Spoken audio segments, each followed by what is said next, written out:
আসসালামু আলাইকুম রহমতুল্লাহ। আজকে আমরা ফ্রেশ ওয়াটার জেনারেটর সম্বন্ধে কিছু জানার চেষ্টা করব। ফ্রেশ ওয়াটার জেনারেটর এবং এর প্রিন্সিপাল, ফ্রেশ ওয়াটার জেনারেটর কী, ফ্রেশ ওয়াটার জেনারেটরের প্রিন্সিপাল কী এবং ফ্রেশ ওয়াটার জেনারেটরের কিছু প্রবলেম ফাইন্ড আউট করা রিয়েল ওয়ার্ক সিনারিও থেকে।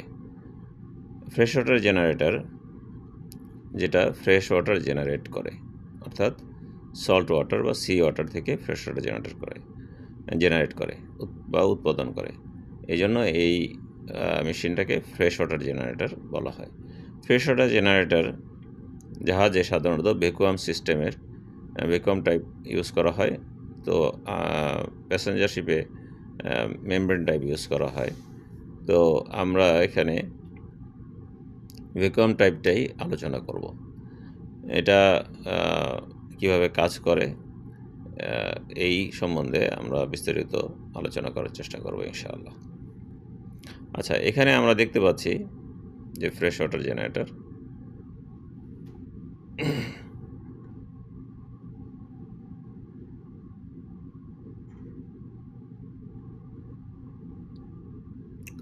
ফ্রেশ ওয়াটার জেনারেটর ভ্যাকুয়াম সিস্টেমে কাজ করে। এটা একটা চেম্বার, এটা মূলত সি ওয়াটারটা ইন হয়। সি ওয়াটারটা এটার ভিতরে, এটা দুইটা চেম্বার আছে ভিতরে, একটা হচ্ছে ইভাপোরেটর, একটা হচ্ছে কন্ডেন্সার। ইভাপোরেটরের মধ্যে পানি স্টিমে করা হয়, পানি বাষ্প হয়, বাষ্প হওয়ার মাধ্যমে পানিটা যখন উপরের দিকে চলে যায় বাষ্প হয়ে, তখন কি করে, এই কন্ডেন্সার কন্ডেন্স করে। তো কন্ডেন্স করে ঘনীভূত করে এই বাষ্পটাকে পানি বানিয়ে সে সাপ্লাই দেয়। তো এখানে ইভাপোরেটরে আমরা জ্যাকেট ওয়াটারটাকে ইউজ করি। মেইন ইঞ্জিনের যে জ্যাকেট ওয়াটার সেটাকে ইউজ করি। তো মেইন ইঞ্জিনের জ্যাকেট ওয়াটারের টেম্পারেচার কত? 85 to 90 ডিগ্রি সেন্টিগ্রেড। ধরা যাক 85 to 90 degree centigrade, 85 degree centigrade. তো এখন এই 85 ডিগ্রি সেন্টিগ্রেডে আমার কি পানি বাষ্প হয়? 85 ডিগ্রি সেন্টিগ্রেডে কিন্তু আসলে আমার পানি বাষ্প হয় না। তাহলে 85 ডিগ্রি সেন্টিগ্রেডে এখানে কীভাবে আমরা পানিকে বাষ্প করতেছি সেই জিনিসটা একটু বোঝার দরকার। এই যে চেম্বারটা আছে, এই চেম্বারটাকে ভ্যাকুয়াম করা হয়, অর্থাৎ একটা সিস্টেমে এই চেম্বারটাকে ভ্যাকুয়াম করা হয়। কিভাবে করা হয়? এই যে আমরা দেখতেছি যে সি ওয়াটার, এই একটা ইজেক্টর পাম্প, সি ওয়াটার এখান থেকে যাচ্ছে, গিয়ে এই যে এখানে প্রবেশ করতেছে। প্রবেশ করার পরে সে কন্ডেন্সারের থেকে আবার এই যে আউট হয়ে সে কী করতেছে, একটা ইজেক্টরের মাধ্যমে সে ওভারবোর্ড হয়ে যাচ্ছে। এই সময়ে সে এই যে ইজেক্টরটা কি, ইজেক্টরটা হচ্ছে এখানে খুব জোরে পানি যখন চলে যায়, এখানে একটা অরিফিস করা আছে, এই জায়গাটাতে একটা অরিফিস করা আছে। হ্যাঁ, তো এই জায়গাটাতে যখন অরিফিস করা আছে, ছোট্ট একটু জায়গা দিয়ে অনেক প্রেসারে পানি চলে যায়। এখানে নজলটাকে থ্রোটল করা আছে, এখানে মেকানিক্যাল একটা ডিভাইস। তখন তৃতীয় আর একটা লাইন এখানে আসে। সেই লাইনটা এই ব্রাইন ইজেক্টর বা এই চেম্বারের থেকে পানি এবং বাতাস সে টেনে নিয়ে আসে। এটার কারণে এই চেম্বারটার মধ্যে কী হয়, এই চেম্বারটার মধ্যে ভ্যাকুয়াম সৃষ্টি হয়, অর্থাৎ শূন্যস্থান সৃষ্টি হয়। শূন্যস্থান সৃষ্টি হলে তখন এখানে চাপ কমে যায়। আমাদের বায়ুমণ্ডলের চাপ যে 1 অ্যাটমসফিয়ার, সেখানে এটা মাইনাসে চলে আসে। মাইনাসে যখন চলে আসে, তখন পানির বাষ্পীভূত হওয়ার জন্য যে 100 ডিগ্রি সেন্টিগ্রেড দরকার, সেই 100 ডিগ্রি সেন্টিগ্রেড থেকে কমে তা 85 ডিগ্রি সেন্টিগ্রেডে পরিণত হয়। এটাই হচ্ছে এইটার ফেনোমেনা। তাহলে আমরা আবার একটু দেখি, পানি এখান থেকে চলে গিয়ে সি ওয়াটার এখান থেকে গিয়ে এখানে আসতেছে। এখানে হচ্ছে কন্ডেন্সার থেকে বের হয়ে সে ইজেক্টরের মাধ্যমে ইডাক্টরের মাধ্যমে সে কী করতেছে, বাইরে চলে যাচ্ছে এবং ইডাক্টরের আর একটা লাইন কানেক্টেড হয়েছে, যেটা আমার এই চেম্বারটাকে এই ভ্যাকুয়াম করার জন্য সচেষ্ট থাকে বা ভ্যাকুয়াম করে। আর এখানে জ্যাকেট ওয়াটার ইন এবং আউট হয় ইভাপোরেটরের মধ্যে।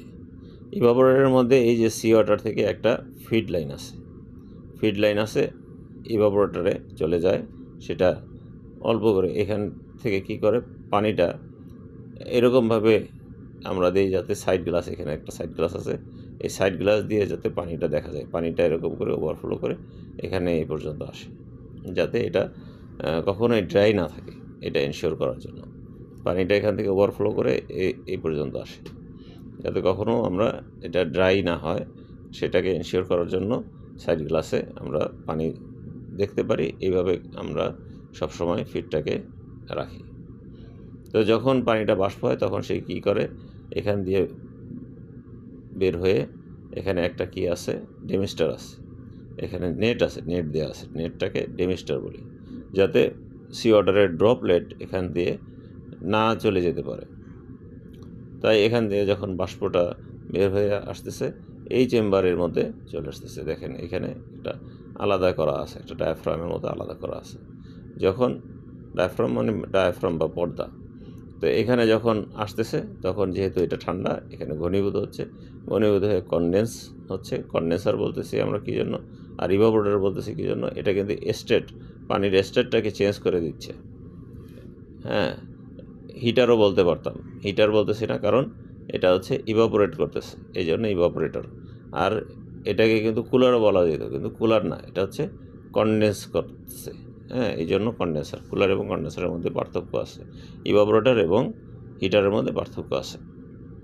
হিটার স্টেটকে চেঞ্জ করে না, অর্থাৎ একটা লিকুইডের অবস্থানকে এক অবস্থা থেকে আর এক অবস্থায় নিয়ে যায় না, কিন্তু ইভাপোরেটর নেয় এবং কনডেন্সারও নেয়। যাই হোক, এখন এখান থেকে কী হইল, এই যখন এখানে পানি একটা বাঁধ তৈরি হয়, ফ্রেশ ওয়াটারের পানির একটা বাঁধ তৈরি হয়, অর্থাৎ এখানে কিছু ফ্রেশ ওয়াটার অ্যাকুমুলেট করে বা জায়গা করে নেয়, তখন এইটা একটা আলাদা একটা পাম্প দিয়ে আমরা টেনে নিচ্ছি। সেটা হচ্ছে কি, এই ফ্রেশ ওয়াটার পাম্প। এই ফ্রেশ ওয়াটার পাম্প এখান থেকে পানি টেনে আমাদেরকে ট্যাঙ্কের মধ্যে সাপ্লাই দিতেছে। এখানে আর কিছু অ্যাক্সেসরিজ আছে, যেমন ভ্যাকুয়াম গেজ আছে, এখানে স্যালাইনোমিটার থাকে, রিলিফ ভালভ থাকে। হ্যাঁ, এই সমস্ত জিনিসগুলি এখানে থাকে। আচ্ছা, আমরা নেক্সট স্লাইডে যাই।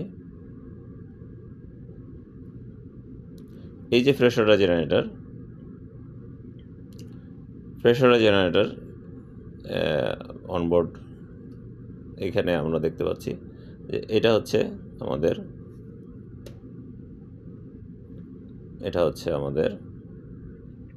ইভাপোরেটর। এটা হচ্ছে আমাদের কনডেন্সার। এখানে পানিটা ইভাপোরেট হয়, আর এখানে পানিটা, এই যে ডায়াফ্রাম, এখানে বাইরের যে চেম্বারটা যেটা খুলে ফেলা হয়েছে সেটা দেখানো হবে, এখান দিয়ে পানিটা বাষ্প হয়ে এখানে কনডেন্স হয়।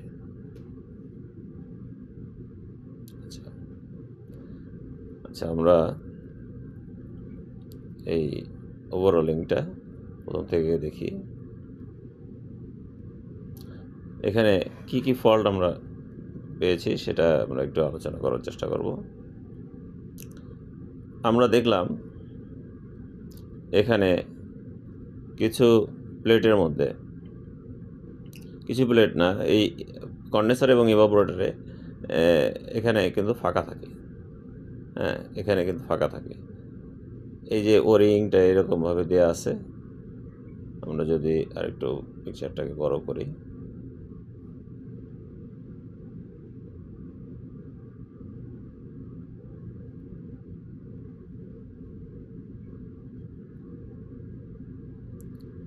এই জায়গাটাতে ফাঁকা থাকে, যাতে ইভাপোরেট হয়ে পানিটা বাষ্প হয়ে এদিক দিয়ে বের হয়ে যেতে পারে। কিন্তু এর আগে যারা ওভারঅল করেছিলেন তারা এই জায়গাতে কিছু ওরিং কেটে দিয়েছেন। আচ্ছা, তারা যে এখানে এই এখানে কিছু গেটিস দিয়েছিল। তাদের উদ্দেশ্য ছিল যে যখন এটা একটা প্লেট আর একটা প্লেটের সাথে টাইট করা হবে যাতে এখানে বাঁকা না হয়ে যায় বা এখানে একটা সাপোর্ট পায়, এই জন্য হয়তো বা। কিন্তু এই কারণে কী হয়েছে, এখানে দেখা যাচ্ছে যে স্কেল অনেক বেশি তৈরি হয়েছে। যে জায়গায় তারা গেটিস দিয়েছে, যে জায়গায় তারা এই সিমটা ইউজ করেছে বা রিং দিয়েছে, সেখানেই কিন্তু বেশি করে এই স্কেল ফর্ম করেছে। তো আমরা কি করেছি, এইগুলি সব উঠিয়ে দিয়ে আমরা এটাকে পরিষ্কার করে দিয়েছি।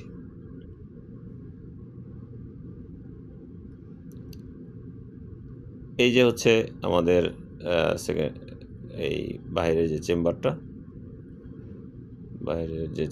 দেখা যাচ্ছে, এই যে হচ্ছে বাইরের চেম্বারটা, যে কাজ করতেছে যে আমার সেকেন্ড ইঞ্জিনিয়ার।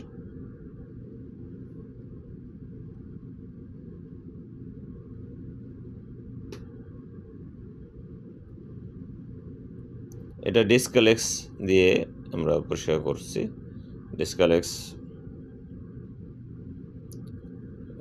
ডিসকালেক্স এবং পানির সাথে মিশিয়ে এটা একদিন রেখে দিয়েছি এবং সল্টগুলি নরম হয়ে গেছে, সল্টগুলি চলে গেছে।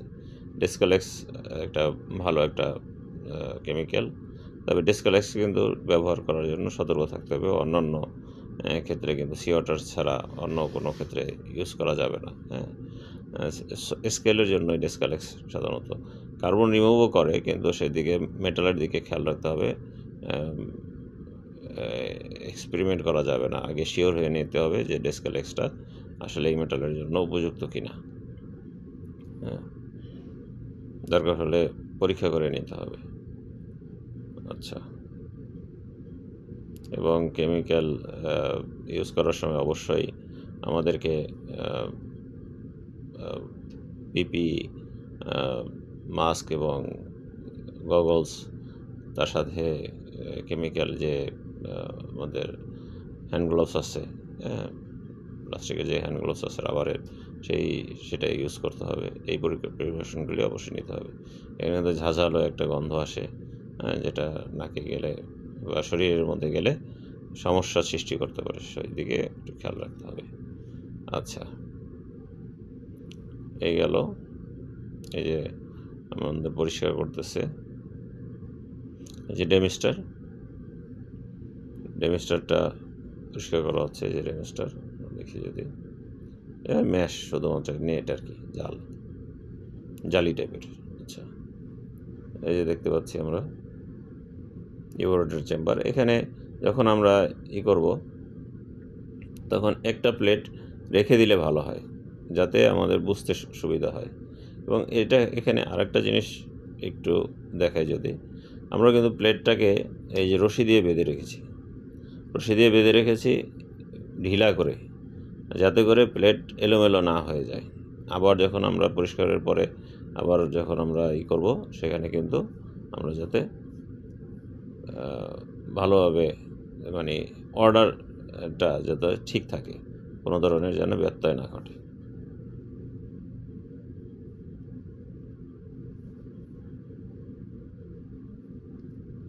আচ্ছা, ডেমিস্টার দেখলাম,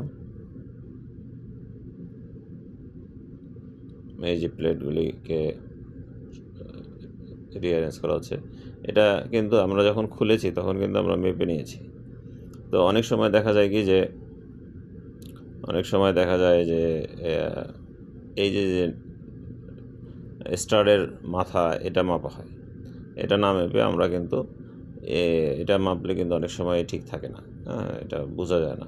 সো আমরা কি করব, এই যে প্রত্যেকটা স্টারের মধ্যে আমরা এই প্লেটের ওই পাশ থেকে এই পাশ পর্যন্ত যে এই গ্যাপটা আমরা মেজার করে লিখে রাখবো খাতায়, অথবা এখানে ছবি তুলে রাখবো, যাতে কোনো ধরনের ভুল না হয়।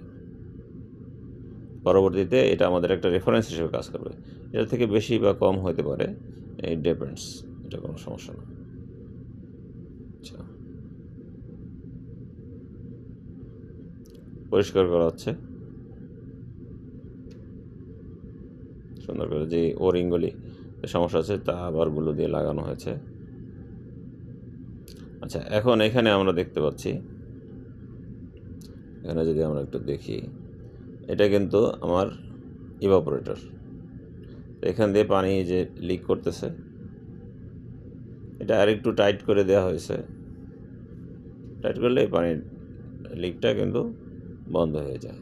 হ্যাঁ, সো এটা আমরা কিন্তু মানে ফুল ক্লোজ করার আগেই আমরা এটা বুঝতে পারি পানি ছেড়ে দিয়ে, যে দেখা যেতে পারে যে পানি আসলে লিক করবে। হালকা একটু লিক হয়তো পারে ইভাপোরেটরের সাইডে, এটা মানা যায়, কারণ এটা যখন আবার গরম হয়ে যায় তখন কিন্তু এই লিকটা অনেক সময় ইয়ে হয়ে যায়। কিন্তু বেশি লিক করলে কিন্তু এটা মানা যাবে না। এটা আবার কোন প্লেটে লিক করতেছে সেটা দেখে কিন্তু আবার এটাকে রেকটিফাই করতে হবে। হয়তো বা এখানে ওরিংয়ে সমস্যা আছে, এখান থেকে প্লেট গুনে দেখতে হবে যে কোন প্লেটে আসলে এই লিকটা হচ্ছে।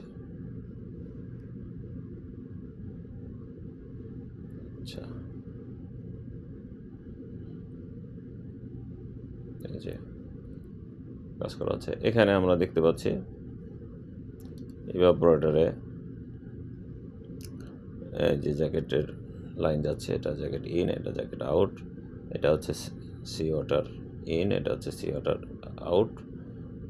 আচ্ছা, এই যে এখান থেকে ফিড লাইন গেছে, হ্যাঁ,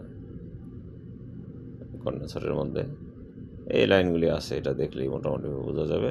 তো এখানে কিন্তু এই যে জ্যাকেট ওয়াটার এর একটা বাইপাস, সবসময় কিন্তু বাইপাস চলে যখন মানে প্রেশার জেনারেটরটা ইনঅ্যাক্টিভ থাকে। প্রেশার জেনারেটর যখন অ্যাক্টিভ থাকে তখন আমাদের এই ইন এবং আউট এটা খুলে দেওয়া হয় এবং এই বাইপাসকে আস্তে আস্তে বন্ধ করা হয়। এই তিনটা ভালভ যুগপথভাবে একসাথে আস্তে আস্তে খোলা হয়। এটাকে আস্তে খোলা হয় অল্প একটু, এটাকে অল্প, এই আউটটাকে প্রথমে খোলা হয়, আউটটাকে অল্প খুলে, ইনকে পরবর্তীতে অল্প খুলে, বাইপাসকে অল্প করে বন্ধ করা হয়। হ্যাঁ, আবার আস্তে আস্তে খুলে বাইপাসকে ফুল বন্ধ করে দেওয়া হয়, আর ইন আউটটাকে পুরোপুরি খুলে দেওয়া হয়। এইটা কিন্তু খেয়াল রাখতে হয়। আরেকটা জিনিস হচ্ছে কি, অপারেশনের সময়ে আমাদের প্রেশার জেনারেটর বন্ধ করার পরেও সি ওয়াটার পাম্প কিন্তু বেশ কিছু সময় চালিয়ে রাখতে হয়। কী কারণে? কারণ সি ওয়াটার যদি আমার এই ইসের মধ্যে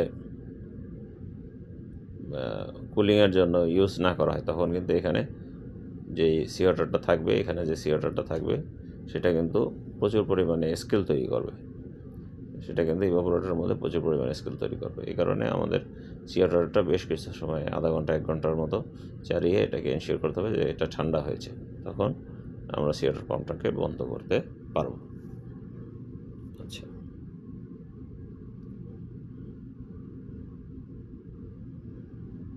এই মোটামুটি এই যে এখানে দেখা যাচ্ছে, এখানে একটা আমরা ফল্ট ফাইন্ড করেছি। আমরা কি করেছি, কন্ডেন্সারের মধ্যে কিন্তু আমরা পানি ছেড়ে দিয়েছি, অর্থাৎ সি ওয়াটার পাম্প চালিয়েছি। সি ওয়াটার পাম্প চালালে আমরা দেখতে পাচ্ছি যে এই যে এখানে লিক করতেছে। এখন তারা বলতেছিল যে মানে অন্যান্য যারা আমার সহযোগী ছিল তারা বলতেছিল যে স্যার এটা নর্মাল হলে তো সবগুলি প্লেটে আসবে, কিন্তু এটা তো একটা জায়গাতে আসতেছে। তখন কি করলো তারা, এটাকে খুললো, খোলার পরে দেখালো যে এখানে ওরিং একটু ডিসপ্লেস হয়ে গিয়েছে। এটা আমরা যদি এইভাবে রেখে দিতাম তাহলে কি হতো, তাহলে দেখা যেত যে এখানে কিন্তু মানে হাই স্যালাইনিটি আসতো এবং এই প্রেশার জেনারেটরটা কার্যকারিতা থাকতো না, আবার খোলা লাগতো। আচ্ছা,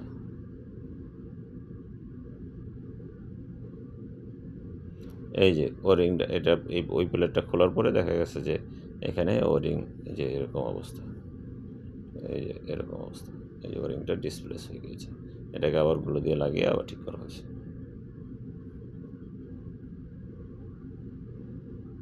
আচ্ছা, এই মোটামুটি আমাদের প্রেশার জেনারেটরের বিষয়ে লেকচার। যারা কষ্ট করে শুনলেন, কোনো ধরনের কোয়ারি থাকলে কমেন্ট করবেন, জানানোর চেষ্টা করবো ইনশাআল্লাহ। আর যারা দেখলেন তাদের জন্য ধন্যবাদ। জাযাকাল্লাহু খায়র। আসসালামু আলাইকুম।